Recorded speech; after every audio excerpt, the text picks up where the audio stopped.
Valentine రాత్రి. ఈ కథ కోకంపూర్ నగరానికి చెందింది. శ్యామ్ అనే అందమైన కుర్రాడు ట్రైన్లో అతని పిన్ని వాళ్ల ఊరు కోకంపూర్ వెళ్తున్నాడు. ట్రైన్ స్టేషన్లో ఆగగానే అతని పిన్ని శ్యామ్ని హత్తుకుంటుంది. మొదటిసారి మా ఊరికి వచ్చావు, ఇప్పుడు నిన్ను నేను ఎక్కడికి వెళ్ళనివ్వను. బాధపడకండి పిన్ని, ఫిబ్రవరి నెల ఇక్కడే ఎంజాయ్ చేస్తాను. అసలే ఇది వ్యాలంటైన్ నెల కదా, మీ ఊరు నుండి ఎవరో ఒక అమ్మాయిని పడేసి తీసుకెళ్తాను. శ్యామ్ మాటలు వినగానే పిన్ని కంగారు పడుతుంది. కోకంపూర్లో వాలంటైన్ జరుపుకోరు శ్యామ్.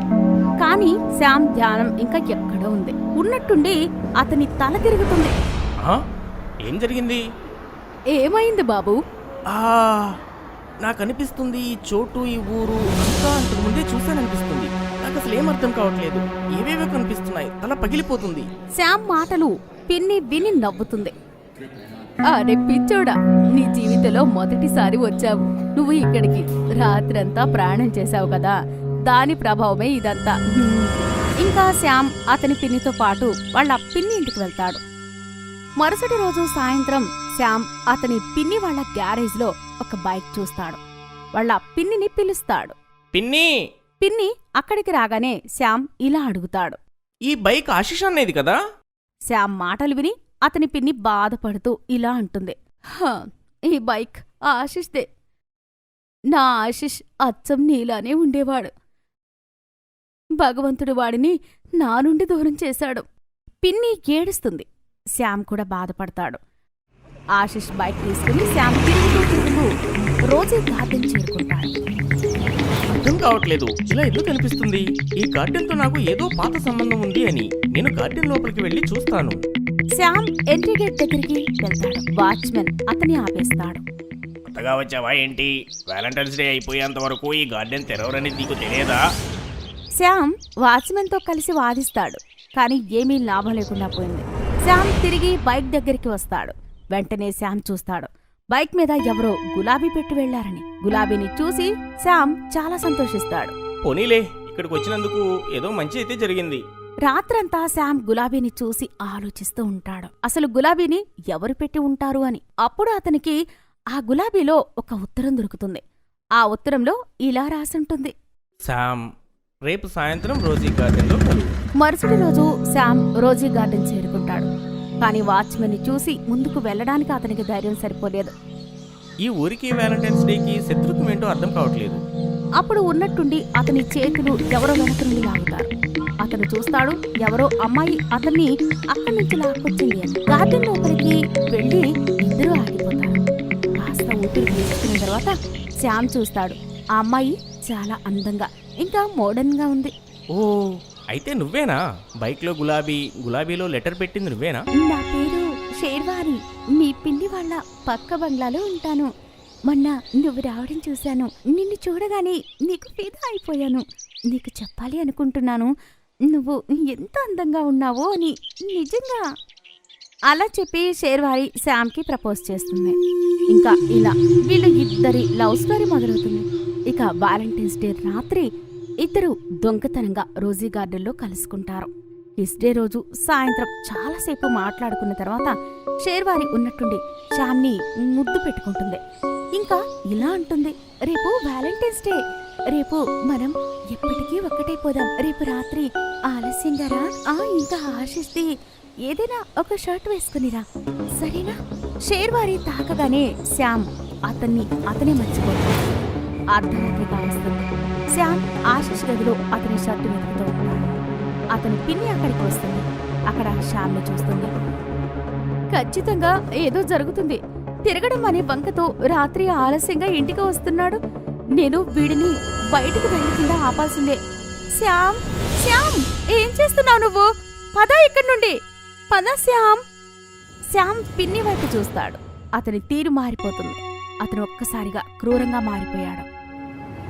జరగమ్మా, ఈరోజు నన్ను ఎవ్వరూ ఆపలేరు. శ్యామ్ అతని పిన్నిని నెట్టేస్తాడు. అప్పుడు పిన్ని ఒక గోడకు గుద్దుకొని స్పృహ కోల్పోతుంది.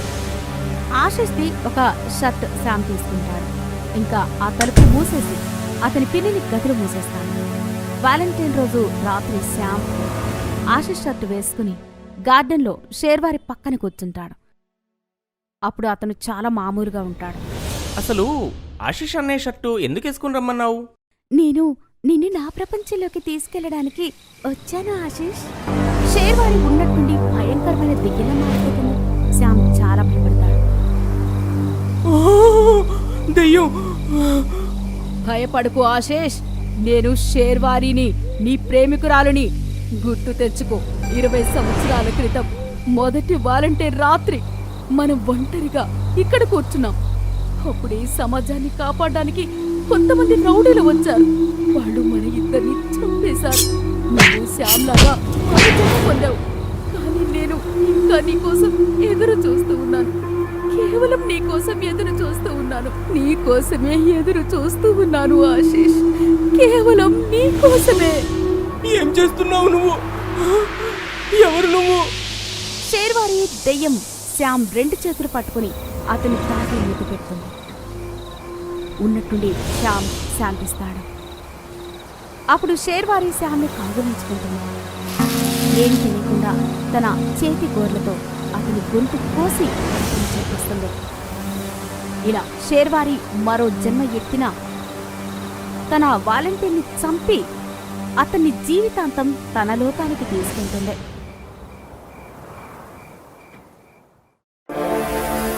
గుడ్డి దెయ్యం. ఒక నగరం ఉండేది. ఆ నగరంలో ఓ గుడ్డి దెయ్యం ఉండేది. ఆ దెయ్యం యొక్క 2 కళ్ళు మాయమై ఉండేవి. ఆ దెయ్యానికి ఏమీ కనిపించేది కాదు. నాకు తెలుసు, మీరందరూ ఇక్కడ దాక్కున్నారు. నేను చూడలేను, కానీ మీ దుమ్ము దులుపుతాను. కానీ మీరు నా నుండి తప్పించుకోలేరు. దాక్కున్న ప్రజలు దెయ్యం వాళ్ల వైపు రావడం చూసి వారి శ్వాసని ఆపుకుంటారు. అరుస్తూ ఉంటారు, పరుగెడుతూ ఉంటారు. కొందరు నేల మీద మౌనంగా పడుకుంటారు. దెయ్యం కాళ్ళు వాళ్ల మీద పడ్డాయంటే అది వాళ్ళని పట్టుకుంటుంది. వాళ్ళు పరిగెడతారు. నాతో ఆటలా? కానీ నాకు ఈ ఆటలో సరదా వస్తుంది. చూస్తాను ఎక్కడి దాకా పరిగెడతారో. దెయ్యం పరిగెడుతున్న మనుషుల వైపుగా చేతులు పెంచుతుంది. దాని చేతులు పెరుగుతూ ఉంటాయి. అయితే మనుషులు ఆ చేతులకి దొరకకుండా ఉండడానికి ప్రయత్నిస్తారు. కానీ దెయ్యం వాళ్ళని పట్టేసుకుంటుంది. చాలా బాగా పరిగెత్తావు, ఇప్పుడు పరిగెత్తి చూయించు. వదిలే నన్ను! రక్షించండి, రక్షించండి! ఏం కావాలి నీకు? ఎందుకు పట్టుకున్నావు నన్ను? ముందుగా నేను నీ కళ్ళని పీకేసి నాకు పెట్టుకుంటాను. తర్వాత నిన్ను తీసుకెళ్లి తినేస్తాను. దెయ్యం ఆ మనిషి యొక్క 2 కళ్ళు పీకేస్తుంది. మనుషులు ఆ నొప్పితో అరుస్తూ ఉంటారు. దెయ్యం ఆ కళ్ళను తనకు తాను పెట్టుకుంటుంది. అరే వా, చాలా మంచి కళ్ళు నీవి. నాకైతే చాలా స్పష్టంగా కనిపిస్తున్నాయి. పద, ఇప్పుడు నేను భోజనం చేసే సమయమైంది. పద పద, ఇంటికి పద. దెయ్యం ఆ మనిషిని భుజం పైన ఎత్తుకుని తన ఇంటికి వెళ్తుంది మరియు తనని తినేస్తుంది. దెయ్యం కళ్ళు పెట్టుకుని చూస్తుండేది. కానీ దానికో కష్టం ఉండేది. తను పెట్టుకున్న కళ్ళు కేవలం 24 గంటలు మాత్రమే పనిచేసేవి. 24 గంటల తర్వాత కళ్ళు పాడయ్యేవి మరియు దెయ్యం మళ్ళీ గుడ్డి దెయ్యం అయిపోయేది. తర్వాత ఏముంది, గుడ్డి దెయ్యం మళ్ళీ మార్కెట్కి వెళ్ళేది. మనుషుల కళ్ళు పీకేసి మళ్ళీ కొత్త కళ్ళు పెట్టుకునేది. పూర్తి మార్కెట్ అంతా దెయ్యం ఆటలు కొనసాగేవి మరియు అందరూ మార్కెట్ మూసేయాలని నిర్ణయించుకుంటారు. కొనేలారా, జనాలు ఏడుస్తున్నారు. ఒకరిని కాకపోతే ఒకరిని ఎత్తుకుని వెళ్తుంది. మార్కెట్కి కస్టమర్స్ కూడా ఎక్కువ రావట్లేదు. ఏం చేద్దాం మనం? దెయ్యాన్ని ఏదైనా చేసేదాకా మనం మార్కెట్ మూసేయాలి. మార్కెట్ మూసేయాలి, మార్కెట్ మూసేయాలి. ఈ ప్రకారంగా దుకాణదారులు మార్కెట్ మూసివేస్తారు మరియు పూర్తి మార్కెట్ అంతా నిశ్శబ్దంగా ఉంటుంది. రాత్రవుతుంది. దెయ్యం మార్కెట్లోకి వస్తుంది. అయితే మార్కెట్లో ఎవ్వరూ ఉండరు. దెయ్యం చాలా వెతుకుతుంది, కానీ తనకు ఏ మనిషి దొరకడు. అనిపిస్తోంది మార్కెట్ మూసివేశారనిపిస్తోంది. ఇప్పుడు నా సంగతి ఏంటి? నాకు చివరిగా భోజనం ఎలా దొరుకుతుంది? పద, వెతుకుతాను. ఎవరైనా దొరక్కపోతారా? తరువాత దెయ్యం ఒక హాస్పిటల్లోకి వస్తుంది. దెయ్యాన్ని చూసి అందరూ ఇక్కడ అక్కడ పరిగెడుతూ ఉంటారు.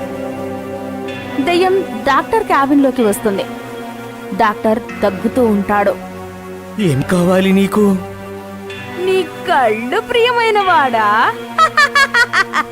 ఇలా అంటూ దెయ్యం డాక్టర్ని పట్టుకుంటుంది. వదిలేయ్ నన్ను. వదలకపోతే నాకు కళ్ళు ఎలా దొరుకుతాయి? నేను కళ్ళిస్తాను నీకు. నేను కళ్ళ డాక్టర్ని. ఓ సరే, నేను రోజు వస్తాను.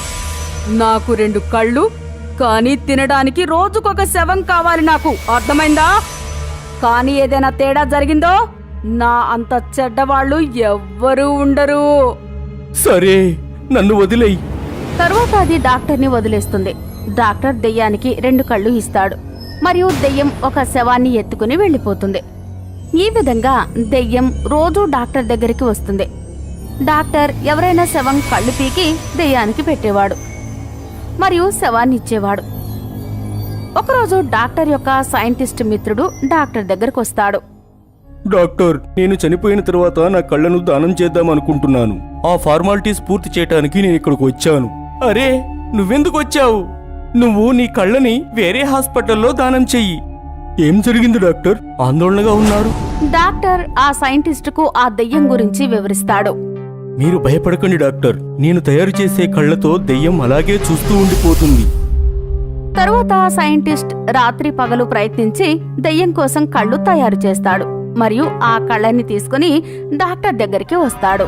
ఇదిగోండి డాక్టర్, ఈ కళ్ళు దెయ్యానికి పెట్టండి. ఇవి ఎలాంటి కళ్ళు? ఇవి ఆర్టిఫిషియల్ కళ్ళు. ఇందులో కెమెరా ఉంది. దీనివల్లే దెయ్యం చూడగలుగుతుంది. దీంట్లో ఇంకో విషయం ఉంది. ఇంకో విషయమా? అదేంటి? ఈ కళ్ళలో నేను మైక్రోబాంబ్ ఫిట్ చేశాను. దాని రిమోట్ నా దగ్గర ఉంది. అప్పుడే దెయ్యం వస్తుంది. సైంటిస్ట్ దాక్కుంటాడు. డాక్టర్, ఏంటి కళ్ళు రెడీగా ఉన్నాయా లేదా?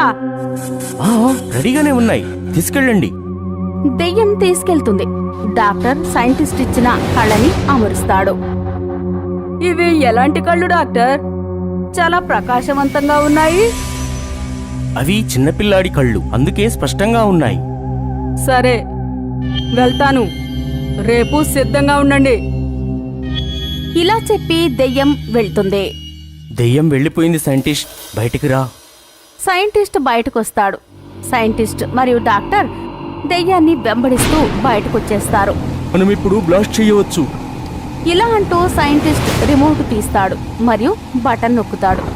దెయ్యం కళ్ళలో టింగ్ టింగ్ అని శబ్దం వస్తుంది. అరే అరే, ఈ శబ్దం ఎక్కడి నుంచి వస్తోంది? అప్పుడే పెద్ద పేలుడు జరుగుతుంది మరియు దెయ్యం శవం ఎగిరిపోతుంది.